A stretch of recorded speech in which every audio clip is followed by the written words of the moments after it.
Assalamualaikum warahmatullahi wabarakatuh dan selamat pagi. Kita ketemu lagi di channel yang membahas tentang masalah-masalah pendidikan dan psikologi. Pada kesempatan kali ini kita akan membahas tentang sugestopedia. Bagaimana sugesti kita hubungkan dengan pendidikan sekolah baik dari guru kepada anak didiknya maupun orang tua kepada anak-anaknya. Kita tahu bahwa sugesti harapan itu sangat memberikan manfaat yang berlipat-lipat dibandingkan dengan orang-orang yang tidak punya harapan.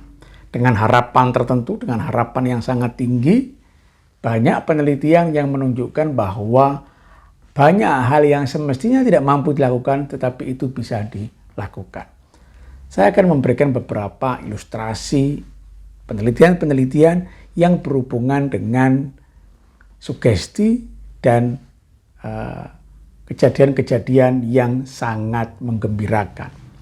Yang pertama adalah cerita tentang obat Krobiozen. Cerita ini diceritakan di jurnal-jurnal internasional, diceritakan di jurnal-jurnal yang bergengsi sehingga banyak dikutip oleh beberapa penulis. Ceritanya adalah seperti ini. Seorang berpenyakit kanker yang sedemikian rupa stadiumnya, yaitu Bapak atau Master Red, dia sakit dan dia dirawat di rumah sakit. Semua dokter mengatakan bahwa harapan hidupnya sangat rendah, harapan hidupnya sangat kecil sekali. Sehingga diprediksi bahwa beberapa saat lagi, beberapa hari atau beberapa minggu lagi dia akan meninggal dunia. Tetapi si pasien tadi melihat di televisi bahwa sekarang lagi ditemukan obat penyakit kanker yang sedemikian hebatnya. Walaupun obat ini belum mendapatkan kepastian karena belum diuji coba. Dan salah satu rumah sakit yang mendapatkan kesempatan untuk uji coba obat itu adalah rumah sakit yang Master Rick tadi tempati. Tetapi sebenarnya pasien tadi, Master Rick, itu tidak layak untuk mendapatkan percobaan obat Krobiozen tadi. Mengapa? Karena syarat untuk melakukan percobaan itu atau diuji cobakan dengan obat itu adalah dengan harapan hidup minimal 30%. Sementara si pasien harapannya sangat rendah. Tetapi karena si pasien mendengar itu, bahwa rumah sakit yang dia tempati memiliki kesempatan untuk mencoba obat itu, maka si pasien Master Rick berharap kepada dokternya supaya dia masuk di dalam salah satu orang yang diuji coba dengan obat penyembuh kanker tadi. Karena berbagai desakan, karena harapan dia dan lain sebagainya, akhirnya diizinkanlah beberapa orang yang berpenyakit kanker di rumah sakit itu diberi obat yang penemuan baru untuk diuji coba. Setelah diberi obat, apa yang terjadi? Kita lihat bagaimana harapan itu memberikan efek yang sedemikian rupa. Setelah diberi obat tadi, Master Rick mengalami perkembangan yang sangat dahsyat. Dalam waktu beberapa hari, dia sudah mulai bisa duduk di tempat tidurnya, dia sudah mulai makan dan lain sebagainya. Bahkan sekitar 1 minggu dia sudah mulai bisa ke kamar mandi sendiri. Dan akhirnya setelah 2-3 minggu dia pulang ke rumah dan dinyatakan sembuh. Dokter-dokter di rumah sakit itu heran. Mengapa? Karena hasil percobaannya untuk pasien yang lain, obat ini tidak memberikan efek yang berarti. Tetapi Master Rick memberikan efek yang sedemikian rupa dahsyatnya. Dokter mulai berpikir bahwa ternyata sebenarnya bukan obat itu yang menyembuhkan Master Rick, tetapi sugesti si pasien keinginan si pasien akan sembuh dan mendapatkan obat itulah yang menyebabkan hasilnya sedemikian rupa. Apa yang terjadi setelah pasien pulang ke rumahnya? Maka dalam beberapa waktu dia melihat televisi dan mendengar bahwa ternyata obat yang dia minum menurut penelitian dokter tidak memberikan efek apapun. Dari berbagai uji coba di beberapa rumah sakit tidak menghasilkan efek yang cukup baik. Sehingga obat itu tidak layak untuk dipasarkan, untuk diberikan kepada pasien-pasien penyakit kanker dengan stadium yang cukup tinggi. Mendengar informasi dari televisi itu, seketika Mr. Rick mulai mengalami penurunan kesehatan. Dan dalam beberapa waktu, dia sakit kembali dan harus dirawat di rumah sakit. Setelah dia dirawat di rumah sakit, dokter-dokter rumah sakit itu mulai sadar bahwa penyembuhan penyakit Mr. Rick bukan karena obat itu, tetapi karena sugesti yang dia miliki, harapan yang sangat tinggi yang dia miliki. Maka dokter mulai merekayasa dengan berhubungan dengan salah satu keluarganya untuk memberikan obat lain.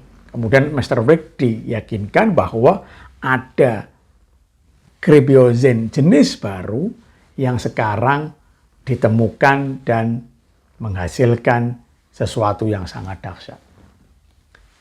Karena kepercayaan tadi, karena harapan tadi, Mr. Rick diberikan obat itu dan benar hasilnya dia sembuh. Dia pulang lagi ke rumahnya. Setelah dia pulang ke rumahnya dan dia mendapatkan informasi bahwa tidak ada Kribiozen jenis baru, Kribiozen yang lama itu tidak menyembuhkan, hasil penelitian dari beberapa dokter, akhirnya Mr. Rick mengalami sakit lagi dan tidak beberapa lama dia meninggal dunia. Inilah pentingnya, inilah cerita yang itu ditulis di jurnal-jurnal karena itu adalah hasil penemuan di rumah sakit dan ditulis di beberapa jurnal bagaimana sugesti itu memberikan dampak yang sangat tinggi. Ada contoh yang lain, misalnya penelitian dari Tom Warger. Tom Warger melakukan penelitian di mana ada dua kelompok orang. Yang satu kelompok akan disakiti, yang satu kelompok juga akan diberikan rasa sakit dengan kesakitan-kesakitan tertentu dengan intensitas yang sama. Tetapi kelompok B diberitahu bahwa dia akan diolesi dengan obat untuk menghilang rasa sakit. Sementara kelompok A tidak diberikan olesan itu. Dokter mengolesi obat menghilangkan rasa sakit itu sebenarnya bohong. Yang diolesi adalah sesuatu yang tidak ada hubungannya dengan rasa nyeri atau rasa sakit. Setelah dilakukan percobaan, apa yang terjadi? Yang terjadi adalah laporan dari dua kelompok itu, kelompok B yang diberi olesan untuk pengurangan rasa nyeri, melaporkan tidak seberapa sakit. Sementara yang kelompok A tanpa itu mengatakan dia mengalami rasa sakit yang lebih tinggi. Setelah diteliti dengan penelitian scan otak dengan fMRI, ternyata reaksi di dalam hipotalamus, bagian otak yang berpengaruh terhadap rasa sakit, antara orang yang punya sugesti bahwa dia akan diberi obat penghilang rasa nyeri, berbeda dengan otak seseorang yang tidak diberi informasi itu. Artinya apa? Artinya sebenarnya sugesti, kepercayaan, pemikiran itu mempengaruhi kerja otak kita, mempengaruhi fisiologi neuroplastisitas otak kita. Otak kita akan bergerak, berubah karena stimulus dari keyakinan-keyakinan dan informasi-informasi yang kita yakini, kita miliki. Itu penelitian yang kedua. Cerita yang ketiga yang ingin saya ceritakan di sini yaitu tentang pembuatan bom atom, di mana pada saat itu ada dua orang yang cukup penting, yaitu Feynman dan Oppenheimer. Feynman melihat bahwa pekerja dan para ilmuwannya bekerja ogah-ogahan, kurang serius, sehingga dia berpikir bahwa kalau seperti ini maka waktu yang dibutuhkan akan sangat lama. Maka apa yang dilakukan? Feynman berbicara kepada Oppenheimer, tolong diceritakan, tolong diberi motivasi, target dan tujuan pembuatan proyek ini. Setelah disampaikan kepada para pekerja dan ilmuwan yang lain bahwa tujuan pembuatan bom atom ini adalah untuk menyelesaikan Perang Dunia Kedua dan ingin mengurangi ratusan ribu nyawa yang bakal mati karena tidak selesai-selesainya peperangan ini, apa yang terjadi? Setelah motivasi itu masuk, setelah informasi itu masuk, akhirnya pekerja dan para ilmuwan bekerja berpuluh-puluh kali lipat dibandingkan dengan sebelumnya. Mereka termotivasi sedemikian rupa untuk mengerjakan proyek ini dan cepat-cepat diselesaikan. Kemudian juga yang menarik, di dalam ilmu psikologi ada istilahnya yaitu Pygmalion Effect dari Rosenthal. Pygmalion Effect itu mengatakan bahwa apabila kita punya harapan tinggi, maka biasanya kita punya kinerja yang cukup tinggi. Apabila kita misalnya masuk di kelas dan kita yakin bahwa anak-anak itu adalah anak-anak yang pandai, maka biasanya hasilnya adalah menghasilkan kinerja yang cukup baik karena kita pun sebagai guru misalnya akan melakukan hal-hal yang sangat baik. Melakukan hal-hal yang cukup serius. Karena diberitahu, mendapatkan informasi, kita punya ekspektasi bahwa anak-anak yang kita ajar itu adalah anak-anak yang cukup pandai. Nah, apa maknanya dari cerita-cerita ini? Untuk pendidikan, untuk orang tua, untuk guru. Cerita-cerita ini yang perlu kita ambil untuk pendidikan adalah kita tidak sekedar mengajar di kelas. Kita tidak sekedar memberikan informasi di kelas. Georgi Lazarov, penggagas dan penemu Sugestopedia, yang teorinya itu banyak dipakai di quantum learning, mengatakan bahwa saat guru mengajar, maka tidak hanya materinya yang disampaikan, tetapi bagaimana PowerPoint-nya, bagaimana penampilan gurunya, bagaimana suaranya, bagaimana desain kelasnya, itu semua mempengaruhi anak-anak untuk menyerap informasi itu. Apabila itu disetting sedemikian rupa, baik, maka akan mempengaruhi perilaku si anak, akan mempengaruhi fisiologi si anak, dan akan mempengaruhi cara berpikir anak. Saya akan berikan ilustrasi seperti ini. Bagaimana kita saat masuk ke hotel yang cukup mewah. Karena hotel itu didesain seperti itu, karena hotel itu didesain yang sedemikian rupa, maka biasanya kita akan terformat, kita tidak akan berperilaku seenaknya, kita tidak akan berperilaku yang cukup ngawur.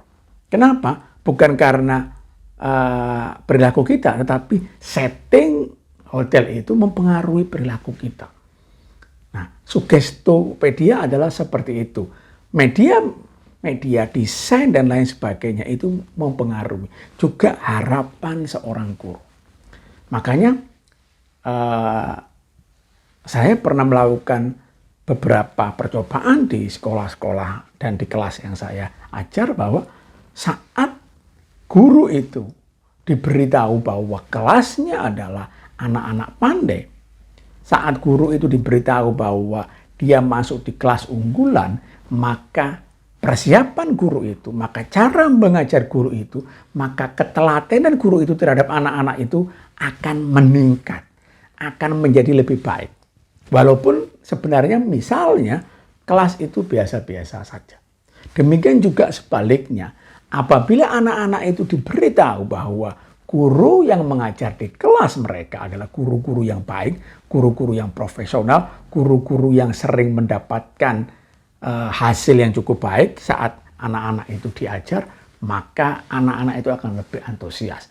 maka anak-anak itu akan lebih bersemangat di dalam mendengarkan informasi penyampaian dari seorang guru tadi, dibandingkan dengan kalau dia tidak berpikir bahwa guru itu seperti itu. Ekspektasi, harapan dari seorang anak kepada gurunya atau sebaliknya dari seorang guru kepada anak-anaknya itu akan mempengaruhi kinerja hasil dari prosesnya. Inilah pentingnya kita memahami Sugestopedia di dalam pendidikan. Oleh karena itu, maka kita perlu yakinkan kepada anak-anak bahwa sekolah kita ini baik. Yakinkan kepada anak-anak bahwa sekolah kita ini punya prestasi yang cukup baik. Yakinkan kepada anak-anak bahwa materi yang kita ajar ini adalah materi yang sangat penting. Yakinkan kepada anak-anak bahwa misalnya kita punya lulusan yang banyak diterima di PTN. Sekali lagi bukan berarti ini melakukan kebohongan-kebohongan yang serius, tidak, tetapi memberikan motivasi, memberikan keyakinan, memberikan informasi sehingga mereka punya semangat, punya keyakinan, ekspektasi, itu menyebabkan proses diri baik fisiologis maupun pikiran, neuroscience di dalam otak kita akan mengalami perubahan. Ini penting sekali lagi di dalam pendidikan kita. Apabila kita seringkali berpikir bahwa anak-anak yang kita ajar itu adalah anak-anak yang tidak pandai, guru-guru yang mengajar kita itu adalah guru-guru yang tidak punya kemampuan yang cukup. Kemudian mungkin gurunya juga berpikir bahwa saya hanya guru SD yang tidak perlu terlalu serius mengajar anak-anak dan lain sebagainya. Ini semua akan memberikan problem terhadap semangat mengajar kita. Ekspektasi, harapan itu tidak hanya mempengaruhi secara kejiwaan, tetapi di dalam banyak penelitian itu akan mempengaruhi juga yang namanya kerja-kerja hormon dan kerja otak kita. Di dalam teori neuroplastisitas otak dikatakan bahwa sugesti, hal-hal yang imajinatif itu dapat mempengaruhi otak kita. Otak dapat dipengaruhi, dapat disugesti dengan imajinasi, bayangan-bayangan tentang sesuatu, harapan-harapan tentang sesuatu. Karena otak tidak terlalu mampu membandingkan antara yang real dengan yang imajinatif. Dan ini seringkali digunakan di dalam psikologi, di dalam pendidikan, agar pendidikan itu menghasilkan sesuatu yang sangat baik, agar pendidikan itu menghasilkan sesuatu yang lebih dibandingkan dengan yang biasanya. Inilah yang mungkin saya pikir perlu untuk guru sekolah. Mereka perlu diberikan informasi-informasi tentang psikologi, tentang bagaimana kerja-kerja otak, sehingga mereka mampu menambah wawasan, strategi mengajar, bagaimana membuat RPP dan lain sebagainya dengan hal-hal yang berbau psikologi, kejiwaan, neuroscience dan lain sebagainya. Pemanfaatan itu akan sangat mempengaruhi semacam enzim untuk mempercepat informasi itu masuk kepada anak-anak kita dan diserap dengan cukup baik. Sekali lagi, sugesti, harapan, ekspektasi seseorang, baik guru maupun siswanya, orang tua maupun anaknya, itu akan mempengaruhi proses di dalam mencapai sebuah hasil.